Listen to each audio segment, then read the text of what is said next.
This is one thing that is affecting many marriages today. Possessiveness, especially emotional possessiveness. And honestly, this conversation is not even to attack women. Please don't come for me. If you like, come for me. It is basically to help relationships breathe again. Because sometimes love can become too controlling without people even realizing it. Before marriage, this same man used to be your boyfriend or your fiancé. He used to go out with you. He had friends. He laughed. He played football. He hung out. He had his own life. You fell in love with him as a complete man, a complete human being. But after marriage, some women want to reduce this man unconsciously or even consciously to work and sit at home. Go to work, come back, sit down, watch TV, sleep, and then you repeat the routine continuously. And after some years, the man starts dying slowly emotionally. And some women do not even realize this. Listen, men are human beings too. Yes, society tells men to be strong. Yes, men don't cry easily in public. Yes, men hide their stress. But deep down, men are carrying serious pressure, especially the responsible ones. That is men who truly understand responsibility. Men who wake up every morning thinking about bills, school fees, house rent, fuel, electricity, feeding, family expectations, both immediate family and extended family, children, future plans, emergency problems, unexpected expenses. Truth is, many men are mentally exhausted. The only relief they have is to sit down with the boys and breathe. So my ladies, not every outing is cheating. Not every outing is bad. Not every bottle of beer means irresponsibility. A man hanging out with his friends occasionally will not destroy your marriage. Do you know what that little outing does sometimes? It does mental reset for them. Some men don't even want too much. It's just a bottle of Heineken or a bottle of stout. They just want to laugh and gist and at least forget pressure for a few hours. And honestly, if a man is faithful, he is responsible, he comes back home to you, he takes care of the children, he respects you, then sometimes, many times, you need to allow him breathe. Let the men breathe. Controlled freedom is healthy. Note, I said controlled because I'm not even in support of irresponsibility. Trust me, I'm not at all. I don't support men who abandon their homes. I'm not one who supports cheating. At all, I don't. Or a man who sleeps around, like in Kita. I'm not in support. I'm not in support of men whose boys outing is to chase women around. May I not support that? Never. That one is different, and every woman has a right to be upset about that. If your husband is constantly around women inappropriately, if he is disrespecting boundaries, and then he's acting suspicious, then have a conversation with him.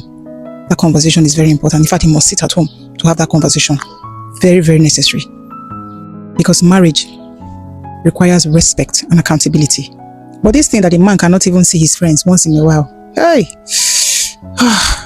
Some women say, come on now. Some women will just become uncomfortable anytime the man steps out. In as much as it does not involve you as the woman, you will be restless. You won't let him even be comfortable where he is. Like, marriage is partnership, not imprisonment. You cannot lock somebody up emotionally and expect them to be healthy. They cannot even be healthy physically. And for the women, let me say this too. Women also deserve rest. Yes, they deserve outings, wholesome outings, and friendships too. They deserve moments outside the home, outside the family pressure. So this conversation is not just one-sided. Healthy marriages give both partners room to still feel human. At least feel like a human being. Because once a marriage starts feeling like prison, frustration will enter. And in most cases, either of the partners can become depressed, seriously depressed. And this is not permission for bad behavior. Everything must have a balance. Now, as a woman, watch out for this. If outings become daily, that is a problem. If responsibilities are ignored, that is a problem. If he starts neglecting you emotionally, that is a problem. If he is spending family money carelessly, that is a problem. Constantly clubbing instead of building his home, that is a problem. So balance is important, very important. That is why communication is the key. Talk about it. Agree on healthy limits. Build trust.